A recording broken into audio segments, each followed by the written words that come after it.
Hello everyone, আসসালামু আলাইকুম। কি অবস্থা সবার, কেমন আছেন?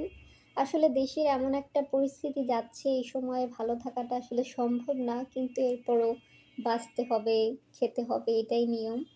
তো আজকে আমি একটা জিনিস বানাবো, এটা ভাবলাম যে আপনাদের সাথেও শেয়ার করি 10 মিনিটে, একটা মিষ্টি জিনিস।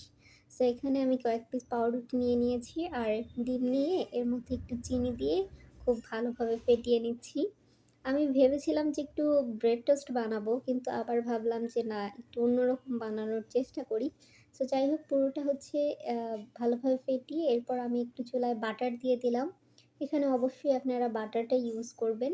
এরপর সেই মাখানো ডিমের মধ্যে একটু দিয়ে এরপর আমি পাউরুটিগুলো হালকা করে ভেজে নিচ্ছিলাম। বেশি ভাজা দরকার নেই, একদম হালকা করে ভাজবেন, যে হালকা হালকা একটু পোড়া পোড়া ভাব এরকম হলেই হবে। সো এইভাবে আমি একটা দুইটা করে সবগুলো ভেজে নিচ্ছিলাম। আর কে কোথা থেকে দেখছেন, আপনাদের এলাকার বন্যার কী পরিস্থিতি, আমাকে কিন্তু কমেন্ট করে জানাবেন। আসলে দেশের এমন একটা পরিস্থিতি, মন মানসিকতা কিছুই ভালো নেই, কিন্তু এরপরও সব কাজ করতে হয়, খাবার খেতে হয়, সব কিছুই আসলে করতে হয়। বেঁচে থাকতে হলে করতে হবেই, এটাই একদম স্বাভাবিক। এরপর জানাবেন কিন্তু যে আপনাদের কী অবস্থা বা কোথাও কোনো সাহায্য লাগবে কিনা? আমাদের কিন্তু কমেন্টে জানাবেন। সো যাই হোক, সব কিছু আমরা ভালোভাবে ভেজে নিলাম।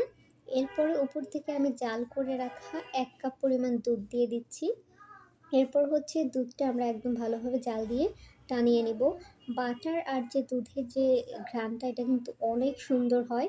আর জাল দিতে দিতে কিন্তু দুধটা একদম টেনে যাবে, মানে সর হয়ে যাবে। সো এই ক্ষেত্রে কিন্তু এটা খেতে একটু অন্যরকম লাগবে। আমরা নরমালি যে ব্রেড টোস্ট বা এমনি যে বানাই স্যান্ডউইচ, ওটার থেকে একটু ডিফারেন্ট। আর বানাতেও কিন্তু একদম কম সময় লাগবে। এজন্য আমি আপনাদের সঙ্গে শেয়ার করলাম। এটা অনেকটা কেকি কেকি লাগবে। আর উপর থেকে আমি একটু স্প্রিংকেল দিয়ে সাজিয়ে নিয়েছিলাম। এটা ম্যান্ডেটরি না, আপনারা চাইলে দিতে পারেন, আবার স্কিপ করতে পারেন। সো যাই হোক, আজকে ভিডিওটা এই পর্যন্তই। ভিডিওটা ভালো লাগলে অবশ্যই লাইক, কমেন্ট এবং শেয়ার করবেন। আর আপনার অঞ্চলের বন্যার কী পরিস্থিতি অবশ্যই জানাবেন।